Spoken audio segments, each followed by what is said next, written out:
Welcome into the LSU Sports Insider post-game show. Zach Ewing with Scott Rabelais here from Skip Bertman Field at Alex Box Stadium. Steamy Skip Bertman Field. It is steamy out here, even at midnight.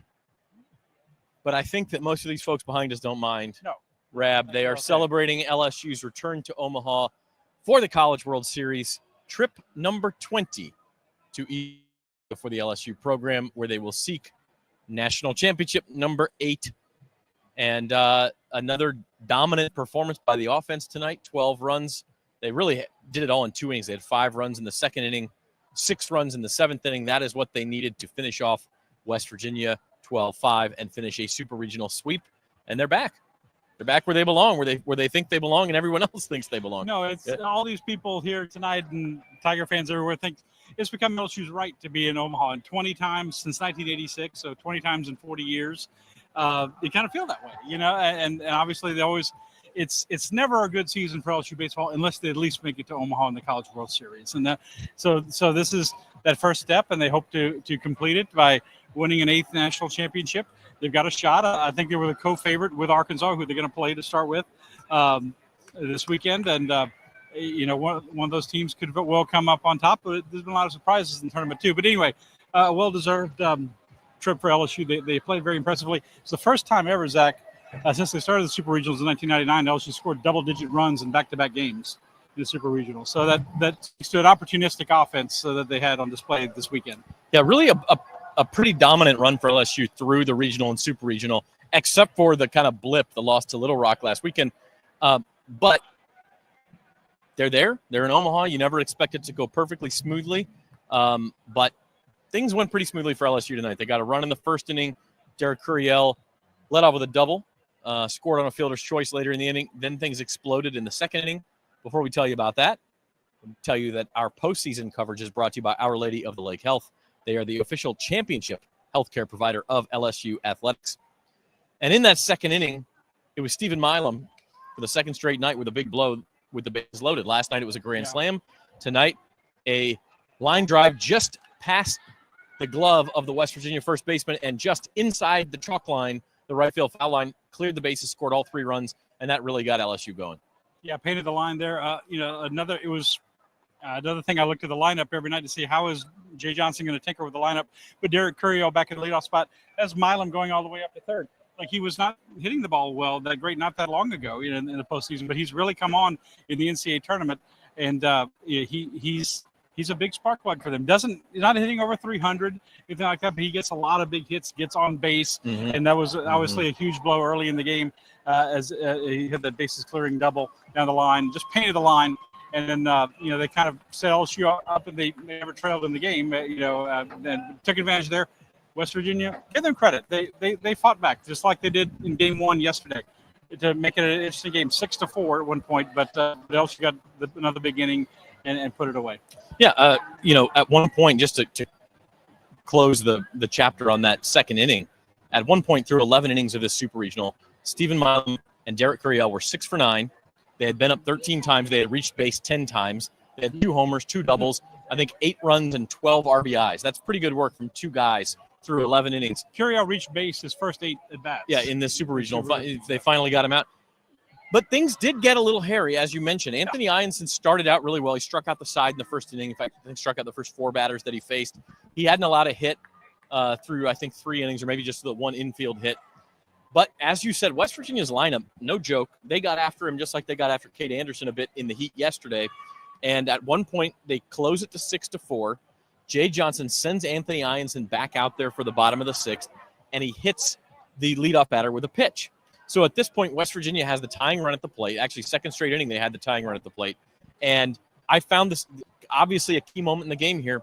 Jay Johnson goes to his bullpen, but he doesn't go for Zach Cowan. He doesn't go for Kason Evans. Doesn't go for Chase Shores. It's Cooper Williams who comes in and gets the next 3 guys in order, gets LSU out of trouble, and more importantly, gets their bats back up there. Well, Cooper Williams came in, and he was on point. I mean, he had the breaking ball going. He was hitting his spots, and you know, got them out of a jam where it looked like, you know, West Virginia could you know, really mount a huge threat there. I think going back a little bit though with Ianson, in the 5th inning, West Virginia only got the 1 run, and I told Reed Darcy, one of our writers, sitting next to me, I said, if West Virginia doesn't win this game, they're going to rue the fact that they didn't have a bigger inning in the fifth inning because they really had a big threat going. And LSU held them to one run. And but overall, we all thought one of the big issues for LSU, of course, coming into the Super Regional is the starting pitching of Anderson and Ianson. They didn't give too much respect to those guys. They didn't give any undue respect. They came after them. He scored a lot of runs, 600 runs off of Anderson yesterday, and got after Ianson a little, at times today. And you got to credit West Virginia. What their undoing was too many walks, too many hit batters, too many errors, too many freebies for LSU. Yeah. But the Tigers were able to take advantage of. Yesterday, scored 16 runs on 8 hits. They said on ESPN it was the most runs in a Super Regional with 10 or less hits ever by any team. And so those today I think it was 12 runs on 10 hits. I mean, it wasn't a whole lot those more. Those kind of mistakes you can't afford to give teams that many free opportunities, especially on their home field. And expect that they're not going to capitalize on some of them. And that leads us into the top of the seventh. So Ianson had given up 2 homers in the fourth. That cuts the lead to 6-3. But West Virginia kind of fails to capitalize on some opportunities, as you mentioned in the fifth. They get 1 run. They get the leadoff batter on in the sixth, but Cooper Williams shuts that threat down. So it's 6-4 going to the top of the seventh. But West Virginia still has a lot of momentum in this game at this point. If they could get LSU, hold them scoreless for another inning, you just never know what can happen in the late innings of a college baseball game. Instead, first batter of the inning, I believe it was Daniel Dickinson, pop up to shallow center behind second base. Should have been an easy play, but Gavin Kelly, I think the West Virginia second baseman, misplays it. It's all an error. Yeah, it's ruled an error. I don't know that he actually touched it, but I think it's a fair error. He should have caught the ball. Next batter walks, and at that point, you got 2 on, nobody out. And then I believe the next batter, either walked or was hit by a pitch. I'm struggling to remember now. That was Hernandez. Without the play. Yeah, Hernandez got hit in the back, I think. Yes. Loads the bases for Chris Stanfield. West Virginia goes to the bullpen at that point. And LSU hadn't really done any. I mean, you give them credit for drawing a walk, but they hadn't done a ton at that point. West Virginia have its own worst enemy there. They were. They load the bases on, really helped LSU out a lot. And they had the big shift on to the left side of the infield for Stanfield. He hits it right where the second baseman normally would be. Probably the biggest hit of the game. Yeah, that gets a couple of runs in, and LSU breaks it open from there. So that was a huge moment in this game. Again, LSU taking advantage of the errors and getting the timely hit. At that point, they'd gone several innings, Zach, where they were hitting the ball all over the place, right at people. There was a hit to the third baseman. I think it was Ethan Fry. 110-mile-per-hour exit velocity, the hardest hit ball of the entire game. And the very next batter was Milam, who hit a rocket shot right at the second baseman. Yeah, and they were just not getting the breaks. But you say that, but they also got breaks early in the game. Jared Jones had a pop fly, a drop for an RBI single, and then you had the ball that Dickinson hit. So it evened out. But there were a lot of times LSU batters, I thought for the most part, were really seeing the ball well, really driving the ball.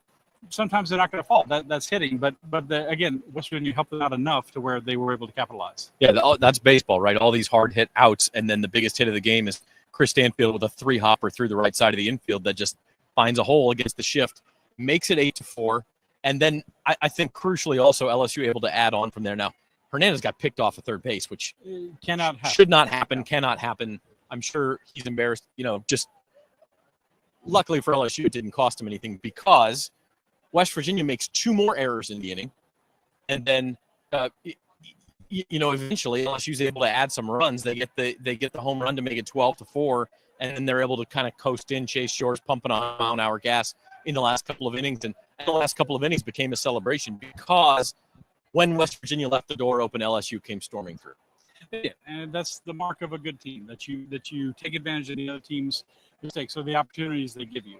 And again, the fifth inning, West Virginia didn't quite do that. Yep. Ianson kind of left it open for them to have a bigger inning. They had 3 runs in the previous inning to have another crooked number. They couldn't put it up there, and LSU was able to keep it. And then, West Virginia had worked so hard to get back in the game. Then all of a sudden, it's 12-4. You can't climb that hill again. You're running out of innings, right? And that was the game. And then they brought in Shores, who also was good in relief. Better than was he last time we saw him. It's Little Rock, I guess. And he was pumping in there 101 miles an hour, and got the game. The LSU never had to go to Jason Evans. Never had to go to Zach Cowan in the Super Regional to get these 2 wins. Got enough pitching and gave up runs, yes, but scored a lot too. And it's kind of a chicken or egg thing, It's what do you want to see from LSU more, the dominant pitching or the hitting? I would say they needed the hitting to come alive a little more. And like I said, they didn't get a ton of hits. I mean, 18 hits in the 2 games combined, but took advantage of a lot of other situations with the hit batters and the errors and the walks and that sort of thing. Yeah, I mean, they drew a lot of walks.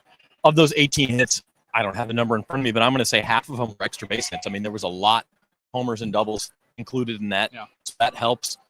29 runs. I mean, you don't sneeze at 29 runs. I know West Virginia their pitching wasn't great this weekend. That probably contributes to that. But not a lot of teams scoring 29 runs in 2 games of a super regional. So we will have a podcast this week to preview Omaha before Scott and Koki Riley head up there for baseball's national championship. But I got to say, LSU, it's funny. I'm going to guess they're going to play Saturday. The College World Series starts Friday. I'm glad you brought that up. Let's talk about that. I'm sure that's the next question a lot of fans have. When will LSU play? We won't know till the morning, but we won't. But it stands to reason they'll play Saturday for this reason. All the teams that started their super regionals Friday were on the left side of the bracket. All the teams that started on Saturday were on the right side of the bracket. That includes LSU and Arkansas. And I got to think, Zach, that the LSU Arkansas is the marquee matchup of the first round. The prime time Saturday night game. There's no NBA finals that night. There's 2 and 7. If LSU's not playing at 7 o'clock Saturday night against Arkansas, I'm going to be shocked. 3 and 6, but yeah, 3 and 6. 3 and 6. Well, I like that. They're 3 and 6 seeds. They're the top 2. They're the top 2 seeds left. Not at the time. I think. I'm sorry. 2 and 7. Yeah, 3 and 6 seeds. Yes. But I think is it 2 and 7 Eastern? I think it's 1 and 6 Central time. Check for you. We'll have that podcast for you. If I recall from years ago, the game times are 1 and 6 Central time in Omaha. But yeah, prime time. I'm going to expect. I will be really surprised if that Arkansas LSU again. College World Series is on ESPN, which also has the NBA Finals, but there's no NBA Finals on Saturday. It just kind of works out.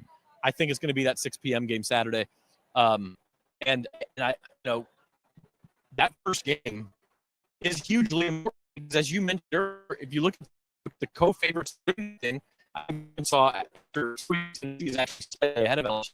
Those are the 2 favorites to win the whole thing. There are 2 seeds left because Texas made it out last weekend. Auburn and North Carolina this weekend.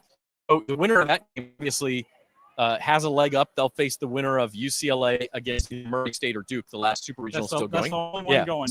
That'll be tomorrow night. And you figure either LSU or Arkansas will be favored in that game to keep going, and whoever loses the game, of course, as we know, double elimination format has to kind of work the way they can play almost every night all week to get back. So huge game coming up, we think, Saturday night. It's enormously important every time. I mean, LSU's playing a great team in Arkansas, so it makes it seem more important. But if you want to have a chance to win, you really got to get off with a win, and both sides know that. So it's the same thing. Arkansas, as LSU. So you want to get off to a win and see who they pitch and see who they start. Obviously, the first is getting there. 20th time for LSU. You get to the College World Series, second time under Jay Johnson, and it seems like a thing that LSU does all the time, but it's hard. It's gotten hard over the years to do, but it's funny. These are the last 2 SEC teams that are left. Only 2 SEC teams were going to make it to Omaha this year. I would have been surprised at a record 13, but a lot of teams have fallen by the wayside, including Auburn and Coastal Carolina, and so.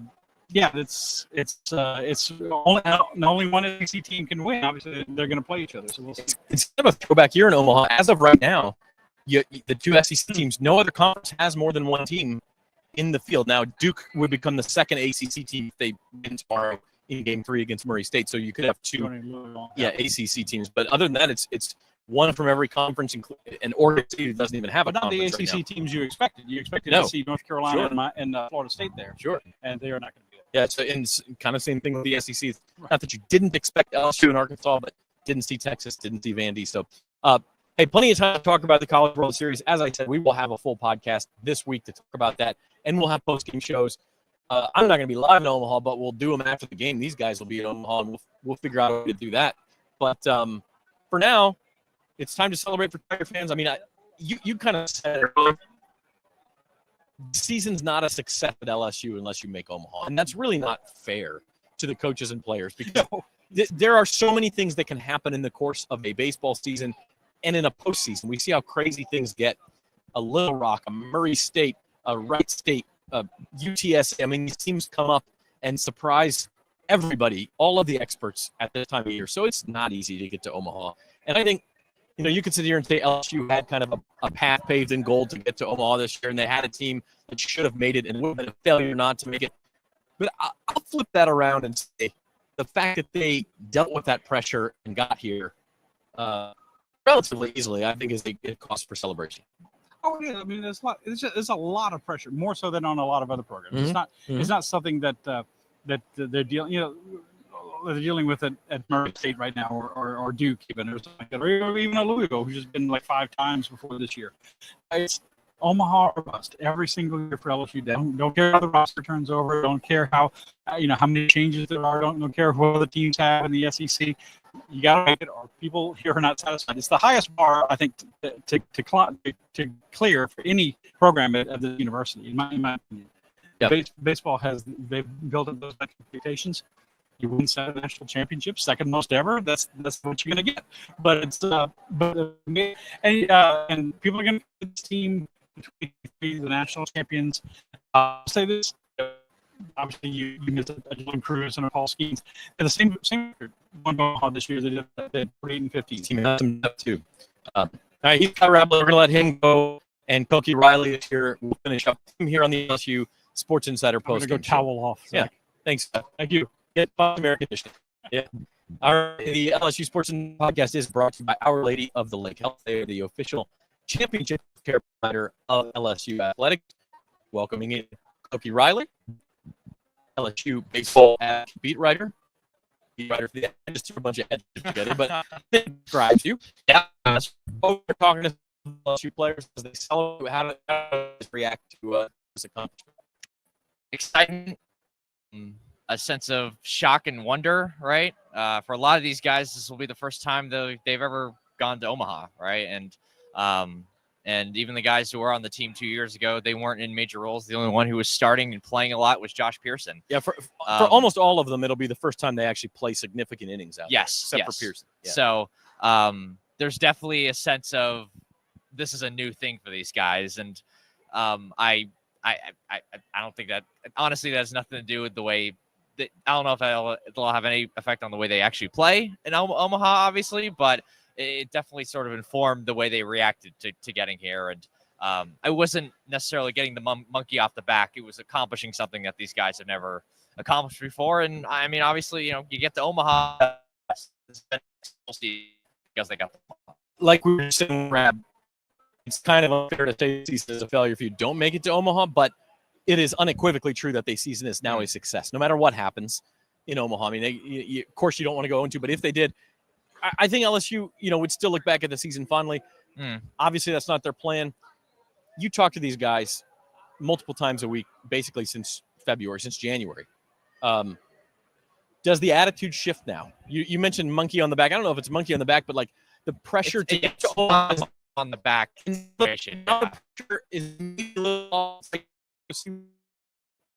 Absolutely.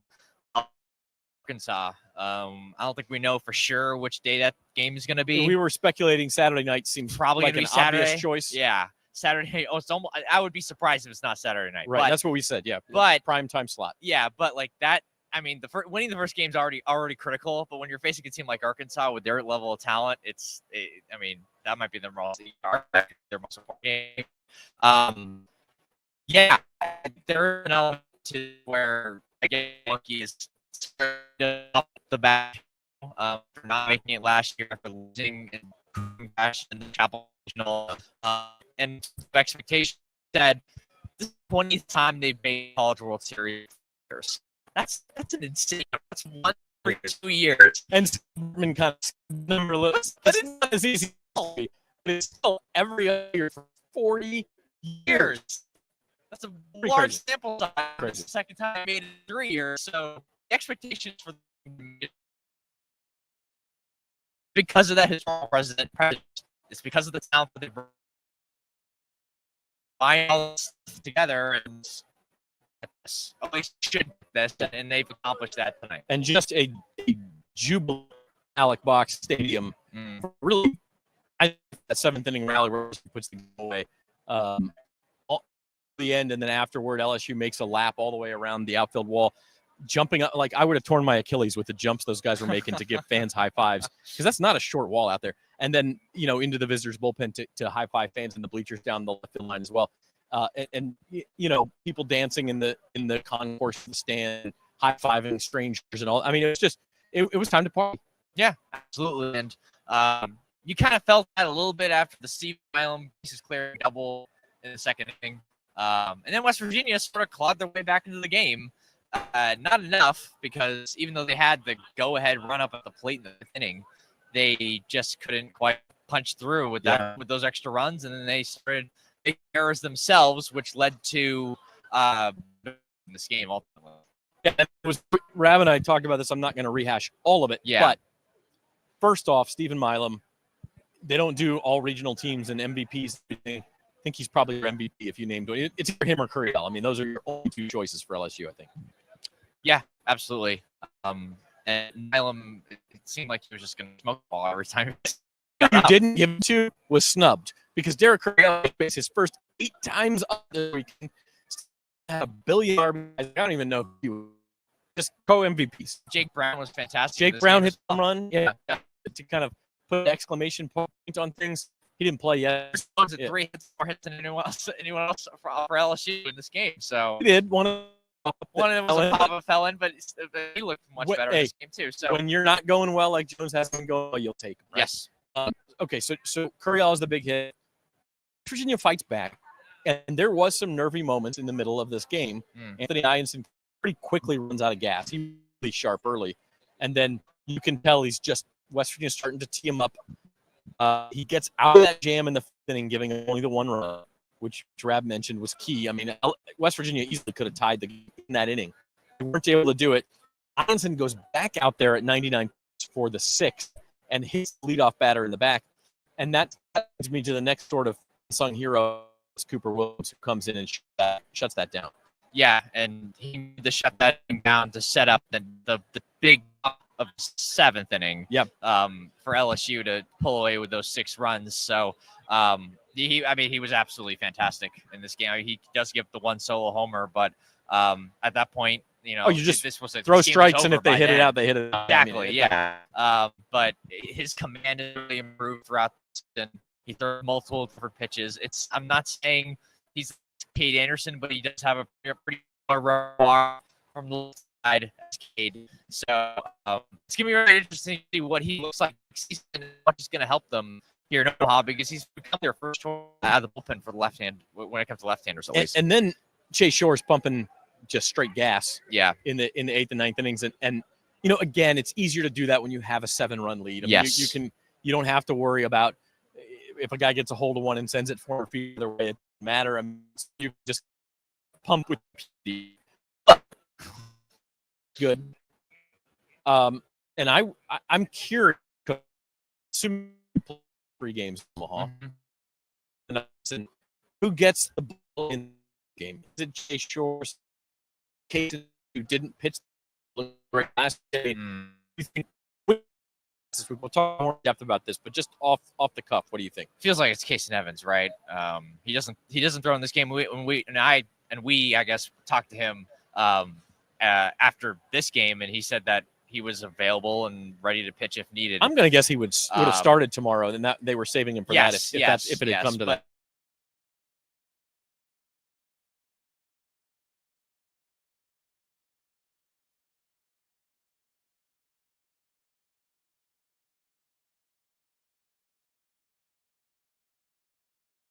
Not going to use him because of the game 3 tomorrow.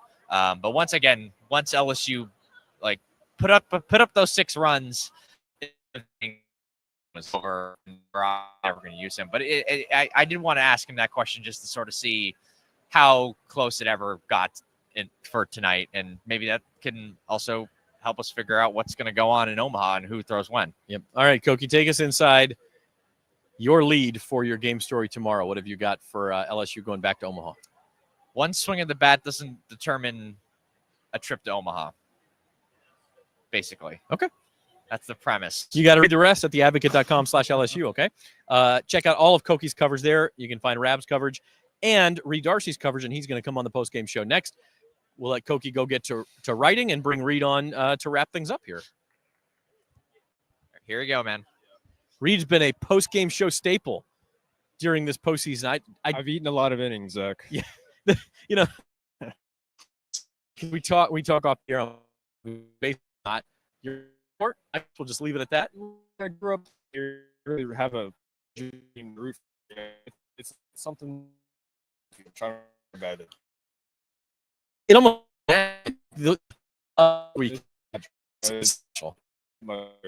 In this, we all hated that it got moved back 3 hours, but I did think that made the environment even more, ruckus than it would have been otherwise. Yeah, it was Saturday night. Well, Saturday night at Death Valley, except it was Sunday night at the box. Yeah. But the place was. And we'll be here. That's fine. We've got really cool. Being around here to see around and skip around here, and it's really cool to be here. Really, I do. We haven't talked a lot about Johnson. You got to give a hat tip to that guy because this is not an easy job.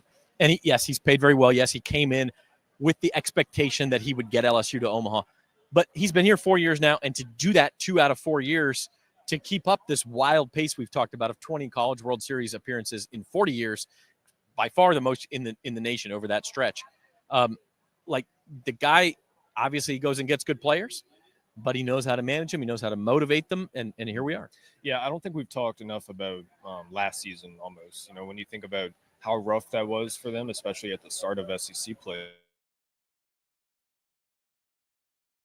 kind of position they were in about halfway through the SEC slate last year. But they won some games. They made a great run through the SEC tournament, and they put themselves, with a shot to get to Omaha and with a shot to bring a regional back to Baton Rouge. They fell short.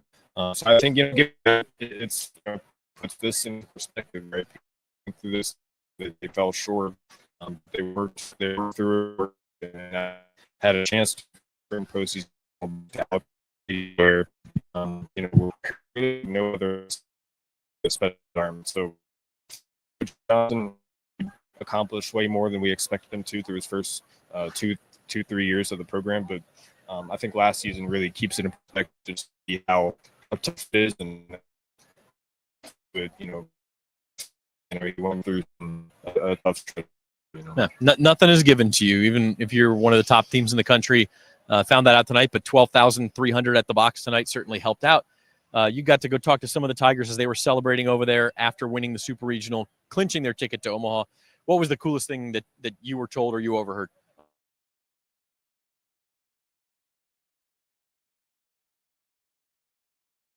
When he hit the little chopper through the right side of the infield to score the runs. I think at that point, the game was kind of close, and we're thinking, "Oh, this might get interesting." But huge hit. But once he hit that, it sort of, the game changed, and it never changed again. So I wanted to ask him, well, about that at bat, what was he thinking? And he basically said, once he hit it, he knew exactly what he was going to do, and he pointed at the LSU dugout, just saying, "All right, here we go. We're ready. That's what we needed. Now we're ready to go in." So I think that moment was really important for this game because West Virginia did a good job climbing back into it. And then LSU with that one inning, that one hit started by Chris Stanfield, really did a good job holding them off and building back that lead. Yeah, and after that, West Virginia hands them another run on an error, and then Jake Brown hits the big home run to make it 12-4 and really start the party here. So LSU's going back to Omaha. We will have coverage all week for you, and do our postgame show here. Our postseason coverage, all postseason, is brought by Our Lady Lake Health. They are the official champion of healthcare of LSU athletics. I think Koki Riley and Scott for stopping by. Of course, these guys get late, so Papa, thank you in the comments. Subscribe to the channel. We'll be back this week with a full College World Series preview on the LSU Sports Insider podcast. By the way, since we're staying up late, and thank you for staying up late, Reed's going to sit here and kind of let you see the aftermath of the celebration. Well, I stopped the recording. We don't have a producer. But he stayed up late tonight? No, he stayed up late tonight. Yeah, they got to get and book tickets to Omaha. Yeah, exactly. Yeah. I'll filibuster a little bit. We got some stragglers here, not too much. But, I think